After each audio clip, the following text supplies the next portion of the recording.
Welcome to the War Vault, where we dive into history's greatest battles. Imagine the dawn of May 29th, 1453. Constantinople, the greatest city in Christendom, stands behind walls that have protected it for over 1,000 years. Walls so thick that armies have broken against them for centuries.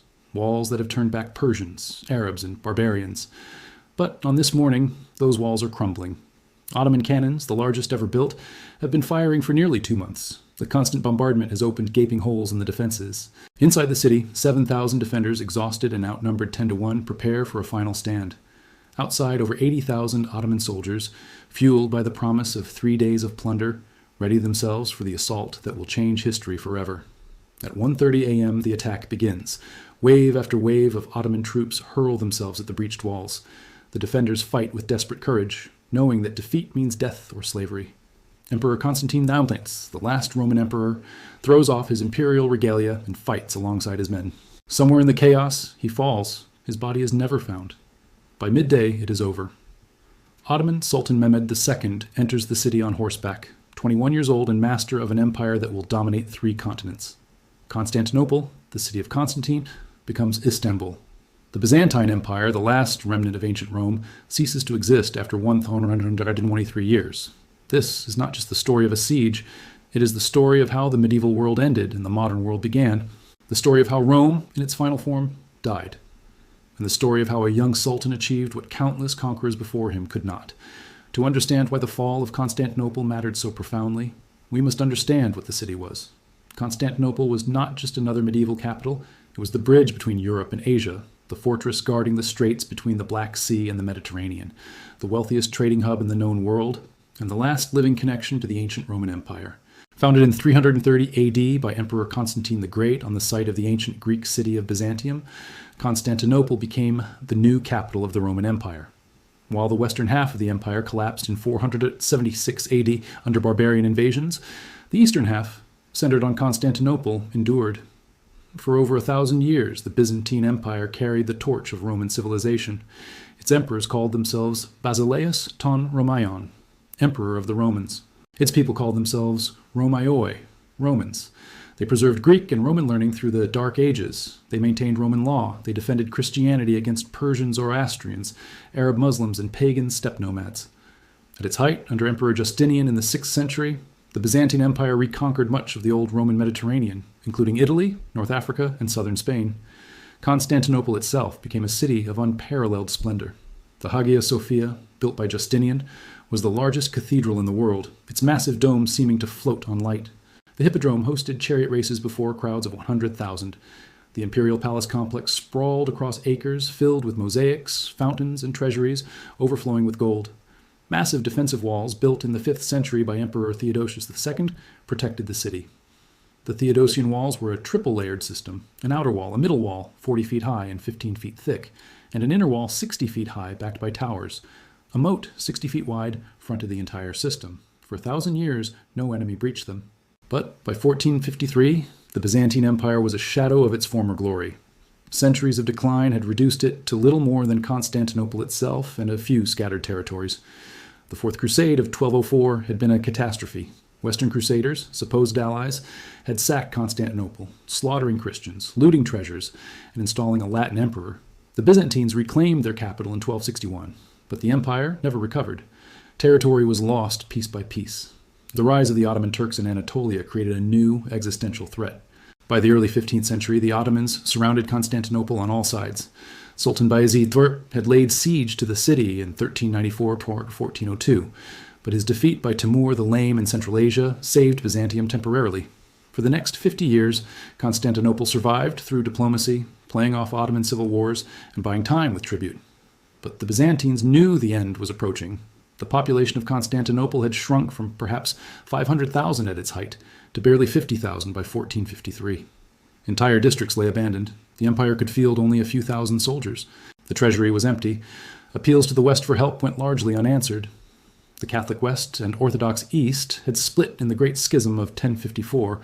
Centuries of mistrust and theological disputes made cooperation difficult. The Byzantines remembered the Fourth Crusade. Many preferred Ottoman rule to reunion with Rome. In 1452, a new sultan ascended the Ottoman throne. Mehmed II, known to history as Mehmed the Conqueror, was just 19 years old. Brilliant, ambitious, and ruthless, Mehmed had one obsession: Constantinople. His father and grandfather had tried to take the city and failed. Mehmed would succeed. He began preparations immediately. Mehmed's first move was to neutralize any possible relief force. In 1452, he ordered the construction of a massive fortress on the European side of the Bosphorus, directly across from an earlier Ottoman fortress on the Asian side. Together, these fortresses, Rumeli Hisara and Anadolu Hisara, controlled the narrowest point of the strait. Any ship trying to reach Constantinople from the Black Sea would have to pass under their guns. The Byzantines protested. The land where the fortress was being built technically belonged to them. Mehmed ignored them. Construction took just 4 months. When it was finished, Mehmed demonstrated its power. A Venetian ship refused to stop and pay the toll. Ottoman cannons sank it. The captain and crew were executed. The message was clear: Constantinople was now cut off. Mehmed also began assembling an army unlike any the medieval world had seen. Estimates vary, but most sources agree the Ottoman force numbered between 80,000 and 100,000 men. This included elite janissaries, Christian boys taken as children, converted to Islam, and trained as fanatically loyal infantry. It included irregular troops, Bashi Bazouks, who fought for plunder. It included engineers, miners, and siege specialists. And it included a Hungarian cannon founder named Orban, who offered Mehmed something unprecedented. Orban had first approached Emperor Constantine V, offering to build massive cannons for the Byzantines. But Constantine could not afford to pay him. Mehmed could. And so Orban built for the Ottomans the largest cannon ever made. The massive bombard was over 27 feet long, weighed 19 tons, and could fire a stone ball weighing 600 kilograms, over 100 to 300 pounds, more than a mile. It required 60 oxen and 200 men to transport and took hours to load and cool between shots. But when it fired, the ground shook, walls crumbled. And the Byzantines knew they faced something they had never seen before. Inside Constantinople, Emperor Constantine X prepared for the inevitable. Constantine was 48 years old, a capable soldier, but a ruler without resources. He had become emperor in 1449, inheriting an empire that existed only in name.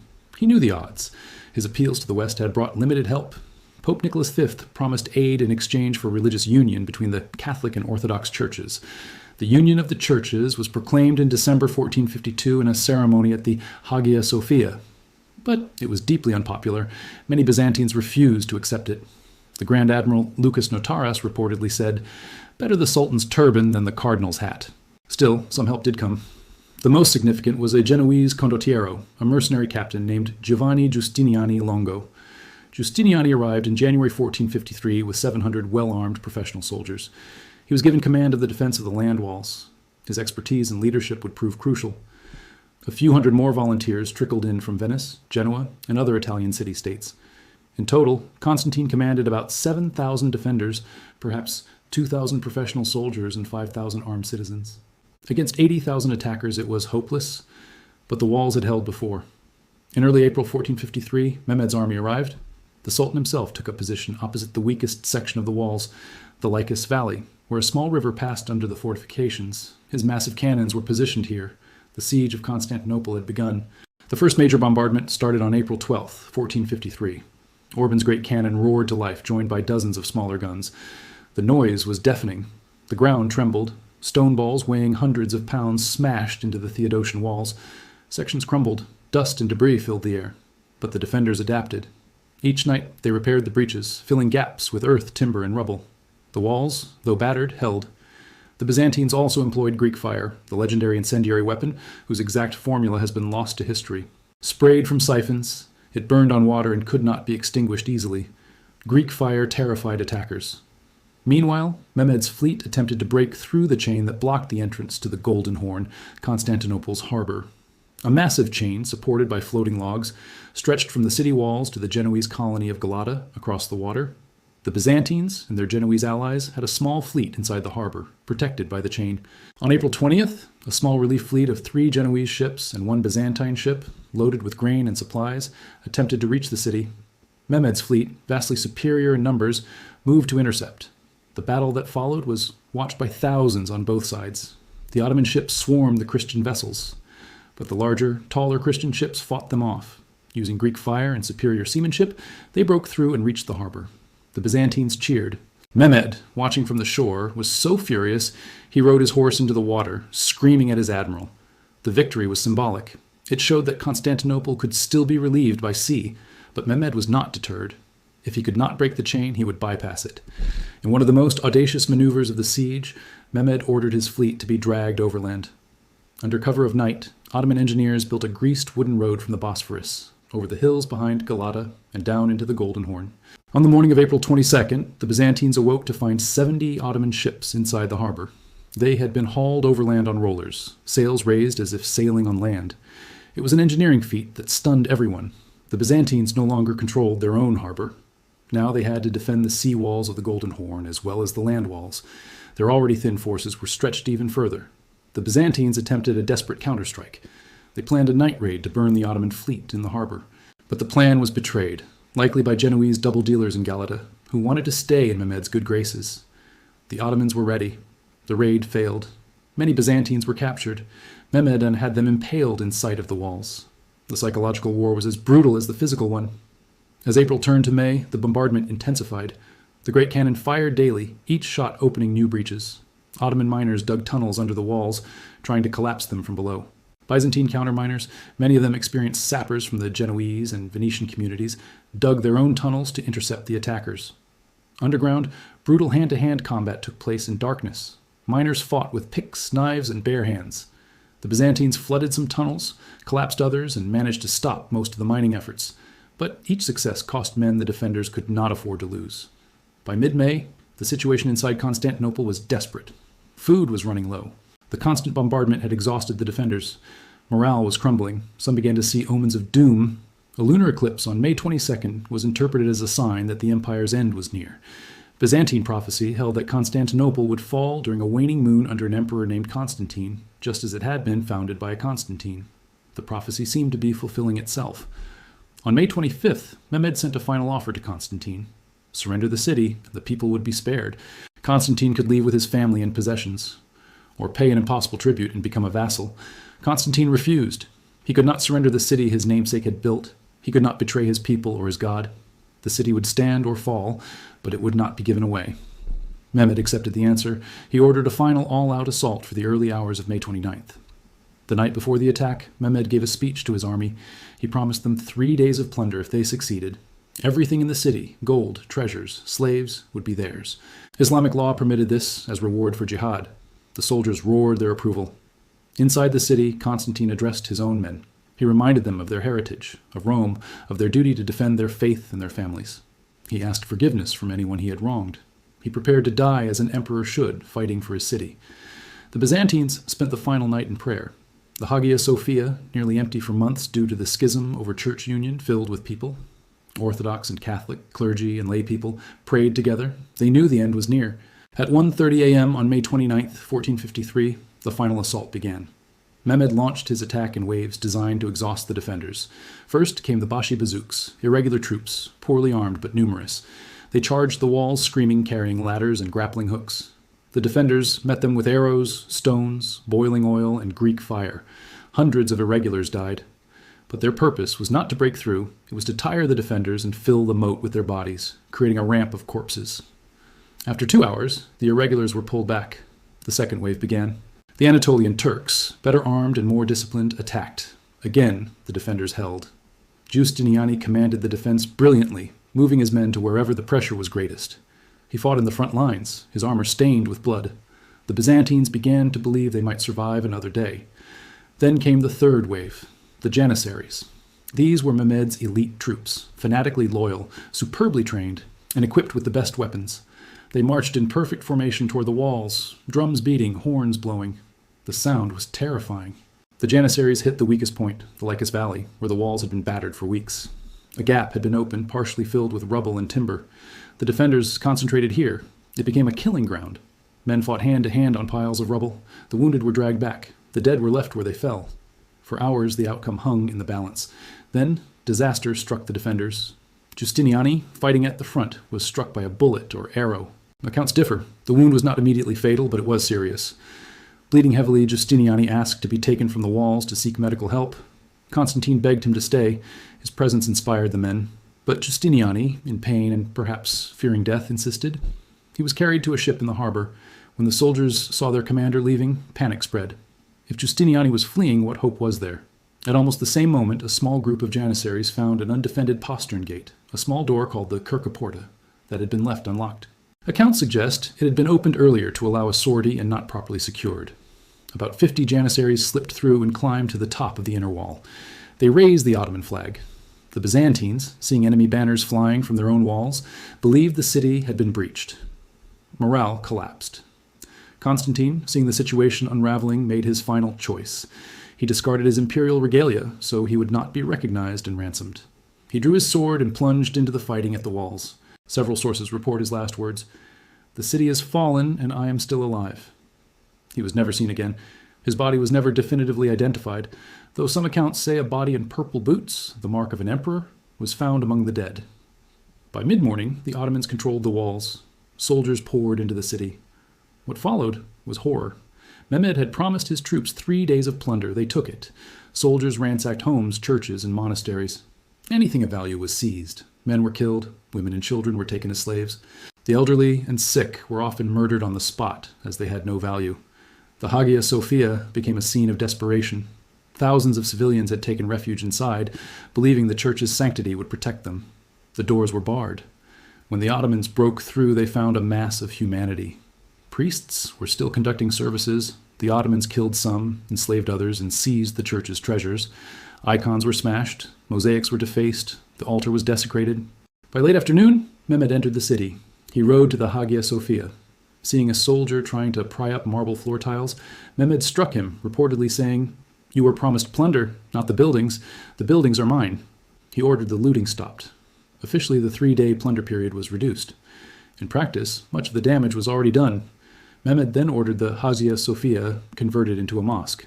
An imam climbed to the pulpit and proclaimed, "There is no God but God, and Muhammad is his prophet." The greatest church in Christendom had become a mosque. It would remain so for nearly 500 years until it became a museum in 1935 under Ataturk, and then a mosque again in 2020 under Erdogan. The fall of Constantinople sent shockwaves through the Christian world. In Western Europe, the news was met with horror and disbelief. The city that had stood for over 1,000 years was gone. The Byzantine Empire, the last remnant of Rome, was finished. Pope Nicholas V called for a crusade to retake the city. It never materialized. Western Europe was too divided. France and England were still recovering from the 100 Years' War. The German states were fragmented. Spain was still completing the Reconquista. No one had the resources or will to challenge the Ottomans. The fall had profound consequences. Refugees fleeing Constantinople brought Greek manuscripts and knowledge to Italy, fueling the Renaissance. Byzantine scholars taught Greek in Western universities. The revival of classical learning accelerated. Militarily, the Ottomans became the dominant power in the Eastern Mediterranean. Mehmed II went on to conquer the Balkans, Greece, and much of the Black Sea coast. The Ottoman Empire would remain a great power for centuries. Economically, the fall disrupted trade routes. Constantinople had been the gateway between Europe and Asia. With the Ottomans controlling it, Europeans began seeking alternative routes to the riches of the East. This desire would eventually lead to the Age of Exploration, Columbus sailing west to find a new route to Asia, and the European colonization of the Americas. Psychologically, the fall marked the end of an era. The medieval world, with its connection to ancient Rome, was gone. The Renaissance, the Reformation, and the modern age lay ahead. Historians often mark 1453 as the end of the Middle Ages and the beginning of the early modern period. For the Byzantines themselves, the story did not end entirely. Some territories held out briefly. The despotate of the Morea in southern Greece and the empire of Trebizond on the Black Sea coast survived a few more years before being conquered. Many Byzantines fled to Italy, Russia, and other Christian lands. Some claimed to be heirs to the empire. The Russian czars adopted the title Third Rome, claiming to inherit Byzantium's role as protector of Orthodox Christianity. The double-headed eagle of Byzantium became the symbol of Russia. Constantine V became a martyr and a legend.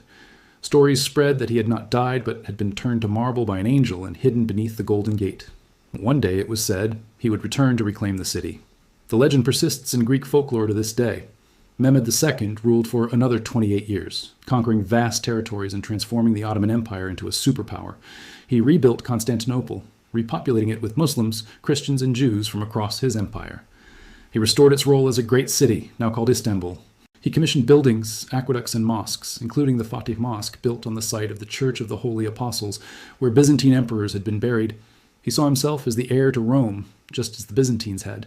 He even planned to invade Italy and reunite the Roman Empire under his rule. He died in 1481 before he could attempt it. The siege itself became the subject of endless study. Military historians analyzed Mehmed's use of artillery, which revolutionized siege warfare. The massive cannons that brought down the Theodosian walls showed that medieval fortifications were obsolete. Castles and city walls across Europe were redesigned in response, becoming lower, thicker, and angled to deflect cannon fire. The Italian trace, star-shaped fortresses designed to resist artillery, became the new standard. The Ottomans' logistical achievement was equally impressive. Moving an army of 80,000 men, feeding them for months, and hauling a fleet overland required organization that few states could match. The Ottomans demonstrated that they were not just raiders, but administrators and engineers capable of sustaining complex operations. For the defenders, the story became one of heroic resistance. Outnumbered more than 10 to 1, they held for nearly 2 months. They repaired walls nightly, fought off countless assaults, and defended every inch of their city. Constantine XI became a symbol of duty and sacrifice. Giustiniani, despite his controversial departure, was remembered as a brave commander who gave everything until he could give no more. The sailors who broke through the Ottoman blockade, the miners who stopped the tunnels, the citizens who fought on the walls, all became part of a story of courage against impossible odds. Yet the fall was inevitable. The Byzantine Empire had been dying for centuries. Constantinople in 1453 was a ghost of its former self, a tiny island of Christianity in an Ottoman sea. Its walls were ancient, its population was a fraction of what it had once been. Its allies had abandoned it. The empire had survived on borrowed time. What makes the story tragic is not that it fell, but how it fell. With courage, with defiance, fighting to the last. The Byzantine Empire did not surrender. It did not negotiate its way out of existence. It was conquered by force, sword in hand. When the last Roman emperor died on the walls of Constantinople, the line that stretched back to Augustus Caesar was broken. The empire that had lasted in one form or another for 480 years, from 27 BC to 1453 AD, was finished. Rome, in all its incarnations, Western, Eastern, Byzantine, was gone. The significance of that moment cannot be overstated. For over 1,000 years, Byzantium had been the shield of Europe. It had stopped the Persians. It had blunted the Arab conquests. It had held the line against steppe invaders. Without Byzantium, Islam might have overrun Europe in the 7th and 8th centuries. Western Europe, protected by Byzantine sacrifice, developed into the civilization that would eventually dominate the world. When Constantinople fell, that shield was shattered. Europe faced the Ottomans directly. For the next 250 years, the Ottomans would press into Europe, reaching the gates of Vienna twice. The struggle between Christian Europe and the Islamic Ottoman Empire defined early modern geopolitics. The fall of Constantinople also marked a shift in how empires were built. The age of heavily fortified cities was ending. Gunpowder had changed warfare forever. Empires would now be built not by holding castles, but by controlling trade, projecting naval power, and organizing efficient bureaucracies. The Ottomans understood this. So did the rising powers of Europe. Spain, Portugal, England, France, and the Netherlands would build global empires not through medieval sieges, but through exploration, colonization, and commerce. The story of Constantinople's fall is also a reminder of impermanence. Even the mightiest cities, the greatest empires, the most enduring civilizations, eventually end. Byzantium believed itself eternal. Its people called it the God-guarded city. They believed divine providence would protect it. For 1,000 years it seemed they were right. But in the end, walls crumble, empires fade, and history moves on. Today, Istanbul is a thriving metropolis of over 15 million people, straddling Europe and Asia, a bridge between civilizations, just as Constantinople once was. The Hagia Sophia still stands, its massive dome still awe-inspiring. Visitors from around the world walk where emperors and sultans once walked. The Theodosian walls, though battered and neglected in places, remain a testament to the engineers who built them 1,600 years ago. But the Byzantine Empire is gone. Its people are gone. Its language, medieval Greek, is no longer spoken. Its political system, its culture, its way of life, all vanished. What remains are ruins, memories, and the knowledge that once, for over a millennium, there was an empire that called itself Rome, that preserved the knowledge of the ancient world, and that stood as a beacon of civilization. And on May 29th, 1453, that beacon was extinguished. The end of Rome was not a gradual decline, it was a final violent fall, and the world that emerged from the rubble was fundamentally different.